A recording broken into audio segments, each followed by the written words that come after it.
Soy Fernando Díaz Villanueva, hoy es 25 de julio de 2023 y esto es La Contracrónica.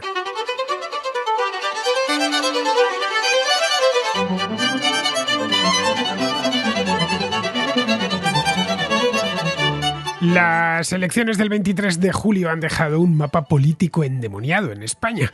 Aunque el Partido Popular ha ganado las elecciones, no podrá superar la sesión de investidura en primera votación, a no ser claro que su candidato, Alberto Núñez Feijóo, se las arregle para ponerse de acuerdo con Vox, con Coalición Canaria, con UPN y con el PNV. Tendría también la oportunidad de salir elegido en la segunda votación por mayoría simple, pero eso exigiría que una parte considerable del arco parlamentario, incluyendo aquí a todos los nacionalistas, se abstuviese y le dejase pasar. Ambas posibilidades están ahí, pero son complicadas. El PSOE, por su parte, que quedó segundo con 122 escaños, también lo tiene difícil. Con sus socios de Sumar se queda a 23 escaños de la mayoría absoluta, por lo que está obligado a encontrar aliados para superar la investidura. Pero para eso necesitaría convencer a 5 partidos, 4 de ellos abiertamente independentistas. En la segunda votación no le bastaría la suma de los diputados de la coalición de gobierno y una serie de abstenciones tácticas. En ese caso, y habida cuenta de que el Partido Popular y Vox suman 169 escaños, obtendría más noes que síes. Queda, por lo tanto, la posibilidad de repetir las elecciones o de que el Partido Popular y el PSOE alcancen algún tipo de acuerdo. Ese acuerdo podría sustanciarse en que el PSOE deja gobernar a la lista más votada y se abstiene en la segunda votación, o directamente en un pacto que les lleve juntos a la Moncloa, una suerte de gran coalición. El primero es el que reclama Núñez Feijóo desde la misma noche electoral. El segundo, aunque posible, es altamente improbable ya que las bases de ambos partidos no lo entenderían y perjudicaría a los dos de cara a futuras elecciones. Con una gobernabilidad muy comprometida, queda la opción abierta de repetir las elecciones y que dentro de unos meses los españoles sean convocados de nuevo a las urnas para despejar el panorama. Esa posibilidad no sería en principio mal vista por los dos principales partidos, que este domingo han visto crecer su número de votos y también su número de escaños, pero no tanto para las formaciones menores, como Vox o Sumar, que han salido de estas elecciones algo magullados. Para los nacionalistas, la perspectiva de repetir elecciones puede interesarles o no. Los 4 partidos independentistas no conforman un frente común, salvo para ciertos asuntos. En otros muchos temas son rivales. En Cataluña, Esquerra Republicana y Junts combaten a brazo partido por el voto secesionista y ambos tratan de hacer méritos y de imponer sus propios tiempos. Entre ambos, además, hay una crisis abierta desde el final del proceso que está aún lejos de resolverse. En el País Vasco, el PNV y Bildu se disputan la primacía regional. Bildu se ha consolidado ya como el partido más votado y eso tendrá consecuencias en el gobierno autonómico, que es lo que realmente les importa. En un año se renovará el Parlamento Vasco y los dos contendientes se miran de reojo, controlando todos los movimientos del contrario. Esa rivalidad a escala regional la trasladan a las Cortes, pero de forma mucho más suave. Ahora bien, a algunos la cercanía con el gobierno de Sánchez no les ha sentado especialmente bien. Ese es el caso de Esquerra Republicana de Cataluña, que se ha dejado 6 escaños en el camino, o del PNV, que ha transferido 1 a Bildu. Eso podría provocar que esta vez sus exigencias a cambio del apoyo de la investidura sean aún mayores.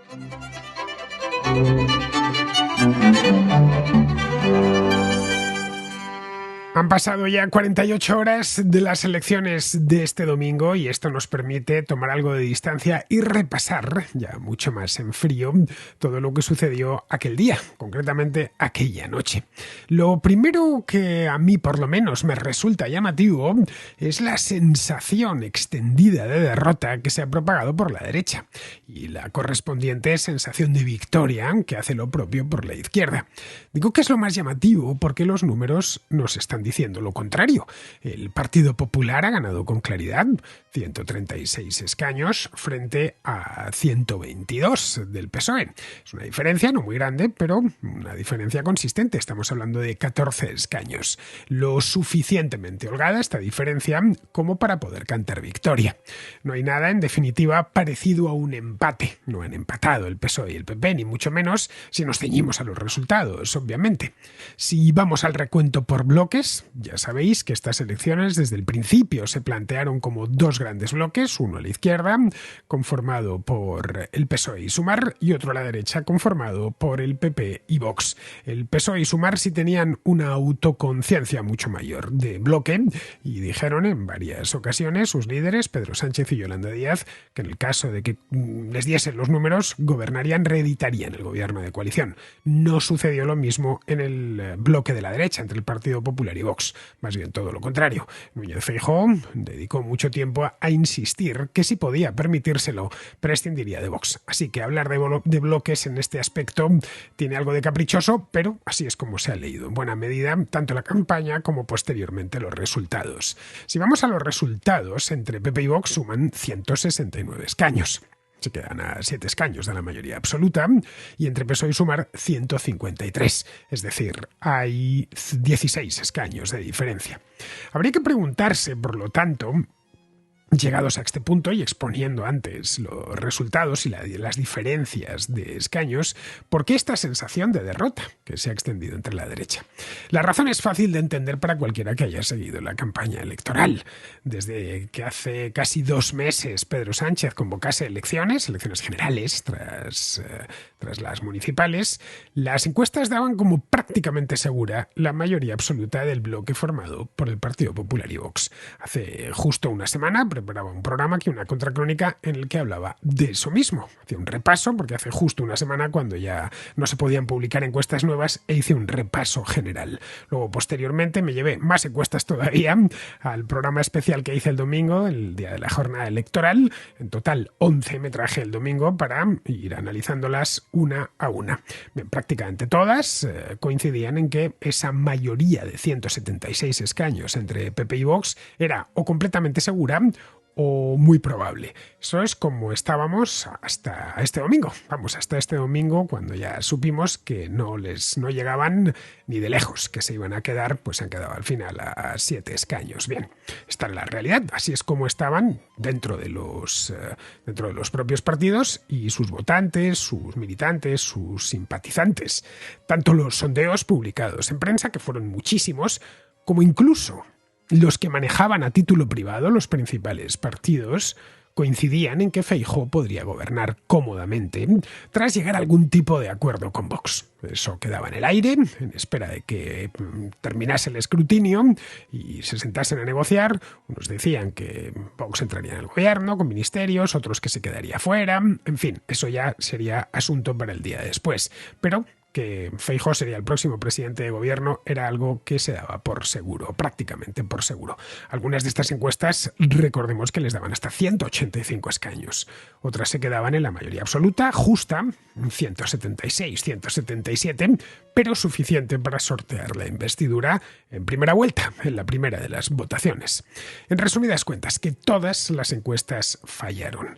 Y cuando digo todas, digo todas, incluyendo también la del Centro de Investigaciones Sociológicas, la del CIS, que ayer muchos trataban de rehabilitar al CIS y al propio Tezanos, poniendo encima de la mesa un barómetro publicado a principios de este mes. A mí me lo hicieron llegar, pidiéndome así, tal cual, que pidiese disculpas a Tezanos por no haberme fiado de él. Bien, lo que hice fue repasar ese barómetro que se publicó el día 5 de julio, es decir, hace exactamente 20 días. Bien, en ese barómetro lo más que hizo Tezanos fue acercarse al resultado final, nada más. Pero no por nada, sino porque dejó horquillas muy amplias. Estimaba que el Partido Popular obtendría entre 122 y 140 escaños, mientras que para el PSOE la estimación era una horquilla mayor todavía, de 20 escaños, entre 115 y 135 escaños. Claro, con semejante imprecisión, lo más sencillo del mundo es acertar. ya que todo lo que caiga dentro de esa horquilla tan grande se considerará un acierto. Vamos, que cuando sacó este barómetro, las posibilidades de acertar que se daba a sí mismo Tezanos eran muy, pero que muy amplias. En ese mismo barómetro, Tezanos, por lo demás, se equivocó de medio a medio, tanto con Vox como con Sumar. A los primeros, a Vox les estimaba una horquilla de entre 21 y 29 escaños. Han obtenido finalmente 33, y a los segundos, a Sumar, una horquilla de entre 43 y 50. A unos los subestimaba y a otros los sobreestimaba. Sumar ha obtenido al final 31. Es decir, 12 escaños por debajo de la parte baja de la horquilla. Y casi 20 escaños por debajo de la parte alta de la horquilla. En el caso de Vox se aproximó más, pero tampoco mucho. Estamos hablando de 12 escaños por debajo de la horquilla, de la parte más baja de la horquilla, 21, y unos 3 escaños, 4 escaños por debajo de la parte alta de la horquilla. Así que eso de que Tezanos acertó, en fin, a poco que estudiamos ese barómetro que es público, veremos que si tuvo algún acierto fue escoger horquillas amplísimas, así cualquiera, ¿no? Así se las ponían a Fernando VII. A partir de ahora las demoscópicas no tendrán más que hacer eso. Es un poco una trampa, ¿eh? Una trampa en el solitario, pero una trampa. Bueno, yo lo dejé en 20 escaños, claro. Las posibilidades de que caiga ahí son muchas. Y yo siempre puedo decir, no, si yo lo había dicho, había puesto entre 120 y 140. Pues no, ha tenido 131. ¿Veis cómo me lo acerté? No, lo que pasa es que pusiste una horquilla muy grande. Bien, todos se equivocaron, incluyendo al CIS, como acabo de explicar. Y aquí hay que preguntarse, ¿por qué?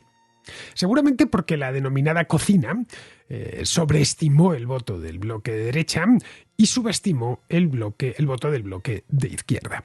Es decir, que las demoscópicas no supieron ver que, aunque Sánchez mantenía sus apoyos más o menos intactos, iba a recibir un buen trasvase de votos del antiguo Podemos, ahora Sumar, y de Esquerra Republicana. Desde luego, un trasvase de votos sensiblemente superior al esperado. El PSOE, de hecho, ha incrementado su porcentaje de voto con respecto a noviembre de 2019 en 3,71 puntos. Esto con respecto a hace 4 años. Y eso se corresponde más o menos con el porcentaje de voto que ha perdido Sumar como continuación de Podemos, y que ha perdido Esquerra Republicana. Es una suposición, evidentemente, pero vemos que donde han perdido unos, lo han ganado los otros. Ha podido producirse algún tipo de trasvase de voto entre, qué sé yo, Vox y el PSOE, pero será que algún voto habrá ido, ¿no? Pero será minúsculo. Uno cuando empieza a mirar trasvases de voto posibles lo mira por afinidades, como es lógico. Bien, ese chute extra de votos, especialmente en Cataluña, le ha permitido hacerse a Sánchez con una, digamos, victoria clarísima en aquella región. En Barcelona ha relegado a Esquerra Republicana a la 4ª posición. Estuve echando un vistazo ayer a los resultados por provincias y eso me llamó la atención. Esquerra Republicana en Barcelona, la provincia de Barcelona, que es la segunda provincia que más diputados envía a las Cortes, 32, solo después de Madrid, está por debajo incluso del PP. Y en la provincia de Gerona están los terceros, Esquerra Republicana, insisto. El PSOE, de hecho, ha sacado de Cataluña nada menos que 19 escaños, el 40% de los 48 diputados que envía esta región a las Cortes.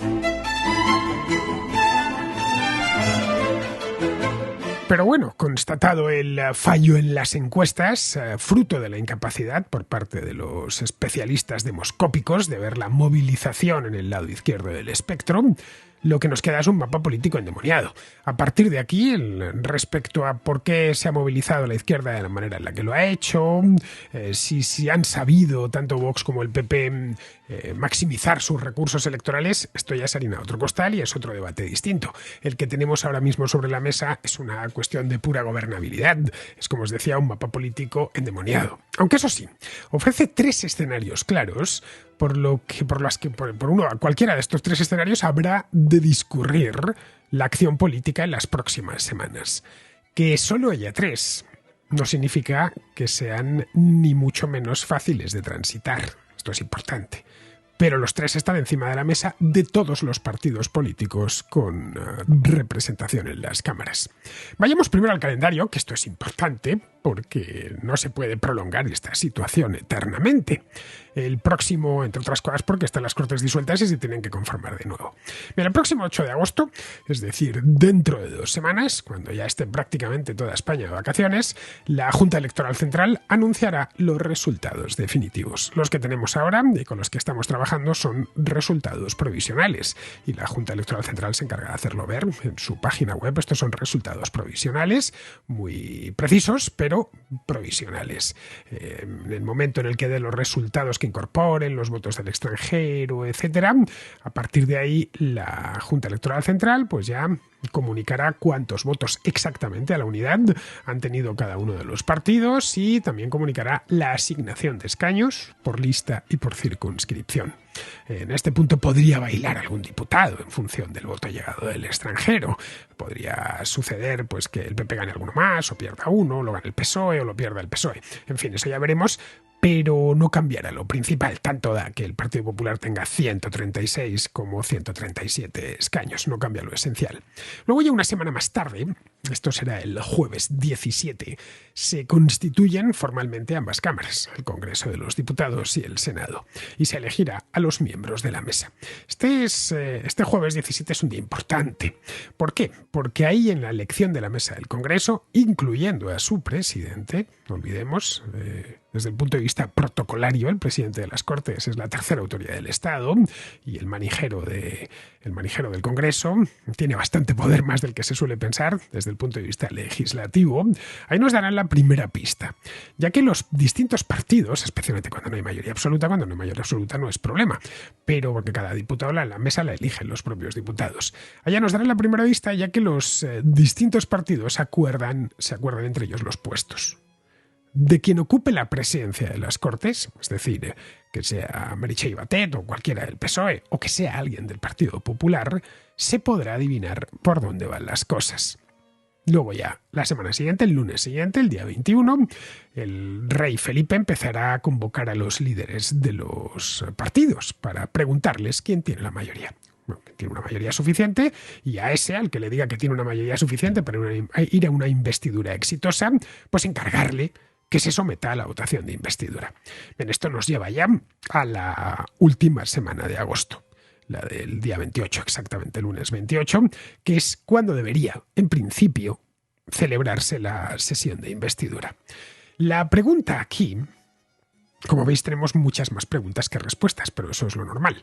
Bien, la pregunta aquí es quién estará en condiciones de decirle al rey que tiene los votos suficientes para ser investido, ya sea en primera o en segunda votación. Pueden decirle al rey: Majestad, no los tengo para la primera, no gozo de una mayoría absoluta, pero en la segunda tengo ya palabrada esta y esta abstención. Por lo tanto, podré pasar sin demasiados problemas. Recordemos la formación de las Cortes en el otoño de 2016. Eso es lo que sucedió. Se abstuvo el PSOE y pudo ser investido Mariano Rajoy. En principio, el ganador de las elecciones es Alberto Núñez Feijóo, y lo es, como he dicho antes, de manera clara. Y a él le corresponde, por lo tanto, llevar la iniciativa. Es decir, ejercer de vencedor de las elecciones. Y cuando le llame el rey, que entiendo yo que al ser el ganador será el primero en pasar por el Palacio de la Zarzuela, le tiene que decir que tiene posibilidades, si es que las tiene, que no es seguro. Tiene que decir que ya ha cerrado la primera votación por mayoría absoluta, o en su defecto, que pasará a la segunda votación, la superará gracias a una mayoría simple, porque este diputado y aquel y ese otro se abstendrán. Y los que voten en contra serán menos que los que voten a favor. En ese momento, el rey le encargará formalmente que, no que forme gobierno, pero sí que sea investido. Bien, ese es el escenario al que aspira Feijóo en estos momentos, y el que solicitó la misma noche electoral. Pero no es un escenario sencillo. Para una mayoría absoluta necesita el concurso de su propio partido, estamos hablando de 136 escaños, el de Vox, naturalmente, 33 escaños, el de UPN, 1 escaño, el de Coalición Canaria, 1 escaño, y el del PNV, 5 escaños. En ese caso se pondrían 176 escaños exactos. Podría pasar si tienen los apoyos de todos estos partidos. De Partido Popular, Vox, UPN, Coalición Canaria y PNV. Estamos hablando de 5 partidos. Podrían ser otros, como Junts o Esquerra Republicana o Bildu, quien le apoyase. Por suceder, podría suceder, pero es que es muy improbable, por no decir imposible. Así que de forjar una mayoría absoluta de investidura, tendrá que hacerlos con esos 4. No tiene más donde elegir. Parece fácil, pero no lo es tanto, en tanto que Vox y el PNV son incompatibles y se autoexcluyen mutuamente. Si desea los votos de Vox, tendrá que prescindir de los del PNV, que por supuesto algo le pedirá a cambio, y ese algo no gustará nada a Vox. Y si desea los del PNV, tendrá que prescindir de los de Vox, que son muchos más, son 33, y tiene la necesidad de apoyarse en ellos. Le quedaría entonces a Feijóo la posibilidad de ser investido en segunda votación. Para eso le bastaría con tener más votos a favor que en contra. Con eso sería suficiente, una mayoría simple y que no haya más diputados que se opongan a tu nombramiento, a tu investidura. En ese caso necesitaría a los de Vox, naturalmente, y que se abstuviesen todos o parte de los nacionalistas. Es decir, Esquerra Republicana, Junts, Bildu, PNV y BNG, que suman un total, estos 5, un total de 26 escaños. En ese caso, los 169 del PP y Vox serían más que los 153 del PSOE y Sumar. Esa abstención, por supuesto, tampoco sería gratis. Y le crearía problemas, además, con su socio principal, que si se entera de que ha llegado a acuerdos, qué sé yo, con el PNV, por ejemplo, no digamos ya con Bildu, no espero que el Partido Popular no llegue a acuerdos con Bildu, pero bueno, que por poder podría hacerlo, es decir, nada lo impide, no hay ninguna ley que lo impida. En ese caso, pues se pondría en su contra Vox y lo mismo, pues perdía esos 33 escaños. Si a Feijóo no le dan los números, sería el turno de Pedro Sánchez, que ha quedado segundo y que, dados los precedentes que tenemos, que son unos cuantos, porque este hombre lleva 5 años en el poder, estaría en posición de montar un nuevo Frankenstein, como este que os comentaba ayer. Esta vez, eso sí, le va a ser algo más difícil y, sobre todo, algo más caro. Por un lado, les va a pedir que hagan presidente a alguien que acaba de perder las elecciones y que ya de partida pues tiene un déficit de legitimidad. No es que a Bildu o a Esquerra le importe eso, pero lo van a valorar para sus demandas. Oye, que además estás en peores condiciones que hace cuando nos pediste ayuda la última vez, que todavía en el año 2019 para aquella investidura que en aquel entonces habías ganado. Te presentaste como un vencedor, ahora te presentas como el segundo. Y esto es importante remarcarlo porque lo pueden utilizar y seguramente lo utilicen en su beneficio. Ese perdedor además solo pone 122 escaños, más 31 de su socio. Un total de 153 que, como os decía antes, les deja a 23 escaños de la mayoría absoluta. Si quisiese superar la investidura en la primera votación, necesitaría contar con el voto afirmativo de Sumar, 31 escaños, de Esquerra, 7 escaños, de Bildu, 6 escaños, BNG, 1 escaño, PNV, 5 escaños y Junts, 7 escaños. Un total, como vemos, de 7 partidos, incluido el PSOE. También puede intentarlo en segunda votación, claro está. Ahí tendría que contrarrestar los 170 votos en contra de PP, Vox y UPN, 171 si se suma al no Coalición Canaria, y para eso necesita el voto afirmativo de Sumar, de Esquerra, de Bildu, del BNG y del PNV. Y lo más importante de todo, necesita que Junts per Catalunya, el partido de Carles Puigdemont, se abstenga y le deje pasar. Todos, por supuesto, le van a poner precio, ya sea al apoyo directo o a la abstención. Lo que desconocemos en este momento es lo que pedirán a cambio. Pero tanto unos como otros están elevando la apuesta, con la confianza puesta en que si piden 10, quizás se terminen llevando 7 u 8. Es posible que Sánchez no esté en posición de concederles ni siquiera esos 7 u 8, ya sea porque no desea estar tan condicionado o porque lo que le piden simplemente no puede concederlo. Ese es el caso, por ejemplo, del cacareado referéndum de autodeterminación, que exigen desde Junts per Catalunya. El gobierno no puede hacer algo así sin vulnerar la Constitución.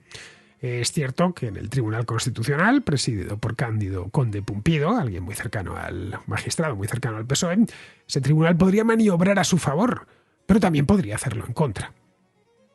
Todo dependerá del alcance y de las condiciones del referéndum. Eso por no hablar de que quizá el referéndum que autorice el Tribunal Constitucional, de que lo denominen consulta o Dios sabe qué, no sea del agrado de los independentistas. Que les parezca poco, vamos.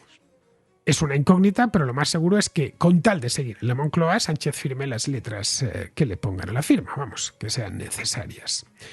Si se negase, que existe también esa posibilidad, nos encontraríamos en una situación de bloqueo, y ese no se puede mantener sin edie. En el momento en el que se convoque la primera votación de investidura, por encargo del rey, empieza la cuenta atrás. Y no es mucho tiempo, son 47 días, hasta que las cámaras se disuelvan de nuevo de forma automática si los distintos candidatos no han conseguido ser investidos. En ese caso, habría de nuevo elecciones. De manera aproximada, estas se celebrarían entre noviembre y diciembre, dependiendo, claro está, de cuándo se celebre la primera votación. Si esta se retrasa mucho, nos iríamos ya al año 2024. Nadie quiere volver a votar porque existe cierto cansancio. Llevamos ya 2 elecciones, en apenas 2 meses. Pero la posibilidad está ahí. Entre tanto, lo que nos queda por delante pues son varias semanas, tal vez 2 o 3 meses, de trajines políticos, de los que, naturalmente, os mantendré puntualmente informados.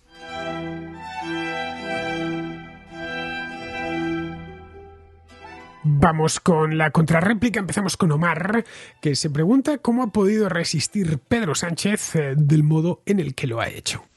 Hola, buenos días, Fernando.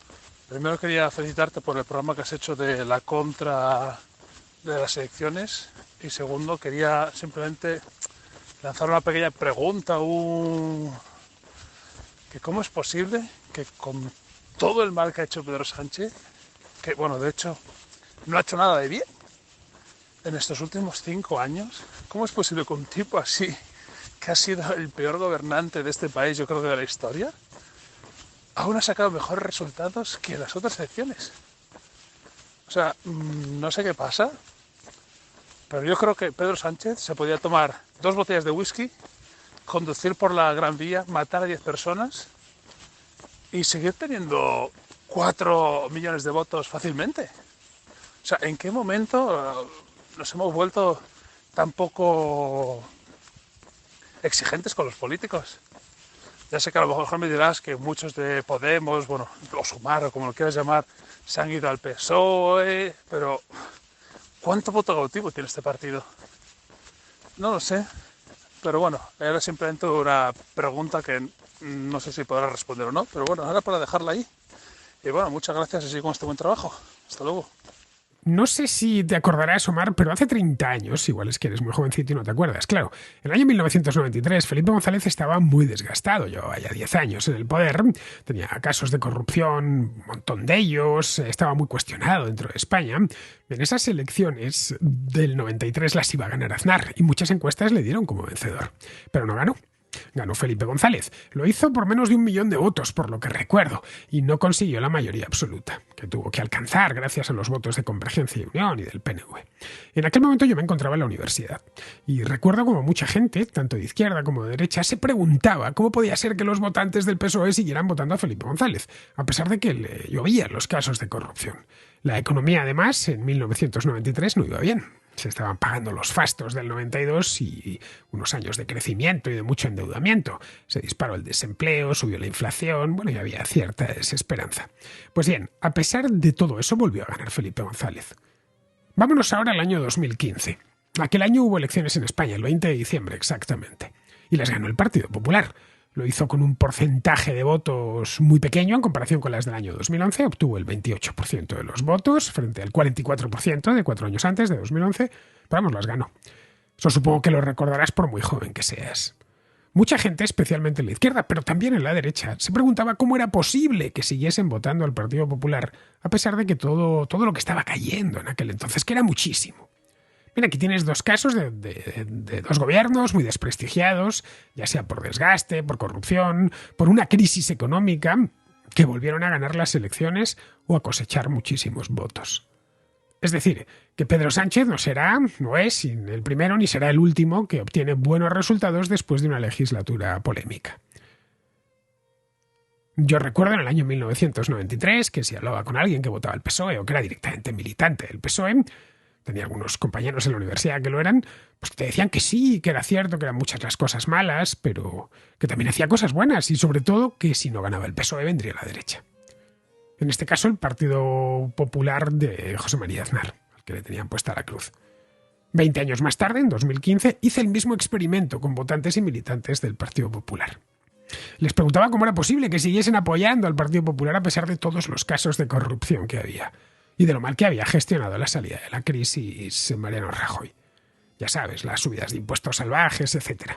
Bien, en aquel entonces me decían que era importante que ganase el Partido Popular, porque de lo contrario, el poder caería en manos de la izquierda, seguramente de la extrema izquierda de Podemos, que ya había hecho acto de aparición en aquel entonces y estaba de hecho fortísima, esa parte del espectro. En aquellas elecciones, si mal no recuerdo, Podemos sacó algo así como 71 escaños, entre el Podemos nuclear y todas las confluencias. Esta vez no he hecho el experimento por ahora, pero vamos, ya lo haré en los próximos días. Preguntaré a alguien que haya votado al PSOE o que milita en el PSOE, conozco gente que lo hace, obviamente, por esto que tú planteas ahora. La diferencia es que ahora me pilla más viejo y experimentado y sé lo que me van a responder. Me van a decir que es cierto que Pedro Sánchez se ha equivocado en muchas cosas, pero que en otras ha acertado. Y sobre todo, y esto para ellos es importantísimo, que es el principal valladar frente al avance de la extrema derecha. Como veis, para entender cualquier fenómeno relacionado con las ciencias sociales, siempre hay que tratar de colocarse en el otro lado. Es decir, ponerse en la piel del que ha votado al PSOE en este caso. El votante medio del PSOE no es un malvado, ni un corrupto, ni un terrorista, ni nada por el estilo. Simplemente es alguien que tiene unas apreciaciones distintas sobre un mismo personaje. Para mí, personalmente, pues Pedro Sánchez ha sido un gobernante nefasto. Para él no, para él ha sido bueno y te lo explica aportando sus mejores razones. Vamos, lo mismo que sucedía en 2015 con Rajoy o en 1993 con Felipe González. Al final votamos por una serie de elementos que no siempre son positivos, lo que nos lleva hasta el colegio electoral a escoger una papeleta y no otra y depositarla en la urna es una serie de factores que suelen ser complejos. Pregúntate tú por qué has votado a quien has votado, si es que has votado, claro que no lo sé. El partido al que hayas dado tu confianza no tiene por qué ser perfecto. Pero bueno, haces un balance y consideras que lo bueno supera lo malo. Pues eso mismo es lo que ha hecho el votante medio del PSOE. Bien, vamos ahora con Carlos, que plantea una pregunta similar a la de Omar. A Carlos le gustaría saber qué tiene que pasar en España para que los votantes de izquierda castiguen a sus partidos. Buenos días, Fernando. Espero que estés bien después de la maratón electoral. Y bueno, hoy te mando este audio pues para comentar eso precisamente, ¿no? Y tengo una pregunta para ti, como persona mucho más experta en el tema y que siendo mayor que yo tienes más conocimiento de causa. Y es, ¿qué tiene que pasar en España para que los votantes de izquierda castiguen a sus partidos? Es decir, ¿qué tiene que pasar? Es decir, no, me parece increíble que el PSOE haya ganado votos y haya ganado escaños y que Sumar solo haya perdido 7. Es decir, eso es algo... Han dilapidado las instituciones, han hecho leyes catastróficas, han mentido más que nada, tuvieron una gestión pésima en la pandemia, pero bueno, al final esta gente pues son especialistas en ponerse medallas por sus propios fracasos. Es decir, no hay nada más que ver ayer que Pedro Sánchez había perdido las elecciones y lo está pintando como una victoria, todo porque la derecha no ha sacado mayoría absoluta, ¿no? Pero bueno, pues no sé, es decir, también durante la campaña lo vimos que decía, no, si está la economía creciendo como una moto al 5%. No, es que estamos todavía rebotando, es que la gente, el resto de países de Europa ya rebotaron en 2021 y nosotros nos ha llevado otro año más porque lo hicisteis fatal, pero no, es una victoria. Es decir, todo lo que hacen mal para ellos es una victoria. Y luego está el doble rasero general que hay en España con la derecha y con la izquierda. No digamos ya de que la extrema derecha le pongan un cordón sanitario, como se suele decir, y a la extrema izquierda la tengamos ahí en el gobierno y tan panchos y no pasa absolutamente nada, sino que, bueno, pues yo he tenido compañeros diciendo que si ganaba el PP me tenía que despedir de la Seguridad Social. Es decir, ¿qué barbaridad es esa? ¿Qué partido en toda la historia de la democracia ha dicho que va a quitar Seguridad Social? Eso es algo que no va a quitar nadie, pero aún así la gente lo piensa. Es algo...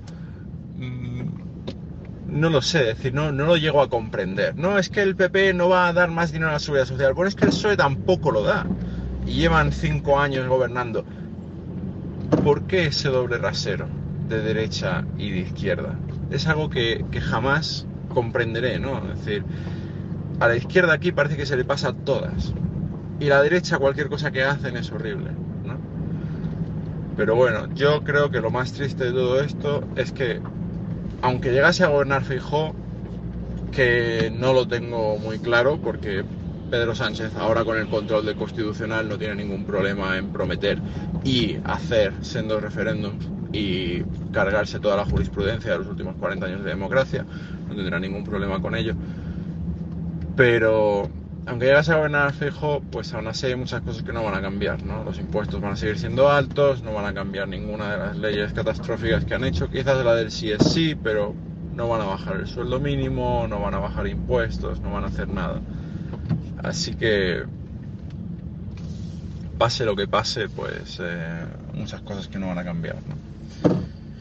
Pero bueno, nada, eso es todo. Muchísimas gracias, como siempre, por tus programas y por tu cobertura de la actualidad, que es la mejor fuente de información que tenemos. Un abrazo. Bueno, Carlos, ellos no lo ven así. Creen, como le decía antes a Omar, que aunque se hayan cometido errores, los aciertos son muchos más. En cuestiones sociales nada es blanco y negro. Por lo que a ti te parece mal, pues a otros les parece bien. Luego están los brochazos habituales de la propaganda política. Esos lemas que manejan los activistas y que para mucha gente que pasa de política y que se maneja con mantras y generalidades son plenamente operativos en el día a día. Ya sabes, la izquierda acusa a la derecha de querer desmantelar todo el sistema de protección social, de perseguir a los gays o de querer volver al franquismo. La derecha acusa a la izquierda de querer montar una dictadura, de que va a haber expropiaciones o de que, no sé, nos van a prohibir comer carne o coger el coche. Nada de eso es cierto, pero a efectos propagandísticos funciona bien con mucha gente. Otro debate distinto sería ¿por qué la izquierda en España esgrime esa superioridad moral frente a la derecha? Esto es algo de lo que hemos hablado muchas veces en la contrarréplica, especialmente la de los domingos. España tiene la historia que tiene, ya que hubo casi 40 años de dictadura con un tipo llamado Francisco Franco. Franco y el franquismo se asimilan a la derecha, mientras que el antifranquismo se asimila a la izquierda.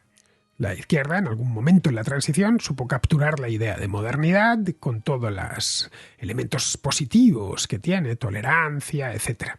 Lo supo hacer hace ya muchos años, la segunda mitad de los 70, y desde entonces no se ha desprendido de ellos. En otros países, como Polonia, Hungría, donde la dictadura fue comunista, pues la que tiene superioridad moral y es la derecha conservadora. Evidentemente, si cuentas con esa ventaja, la vas a utilizar a tu favor, que es lo que la izquierda hace continuamente. El Partido Popular, de hecho, ha pasado mucho tiempo renegando de sí mismo y de sus orígenes. Todavía estoy recordando a finales de los 90, aquella declaración programática de José María Aznar, que hacía llamar al PP como partido centro-reformista. En esa época no había más partidos de derechas que el PP. Decía, bueno, pues España es un país que no tiene partido de derechas. Tenemos un partido socialdemócrata, un partido comunista como la Izquierda Unida y después un partido de centro-reformista. A estos niveles se ha llegado, con tal de negar el hecho mismo de que la derecha es mala per se. Esto ha sido un trabajo que, bien, se ha hecho de manera pausada durante muchos años y el resultado es ese mismo. Tienen esa, digamos, superioridad moral. Bueno, en buena medida la aparición de Vox vino motivada por eso. España, de cualquier manera, si retiras a Cataluña de la ecuación, es más de derechas que de izquierdas. Mira los resultados de ayer.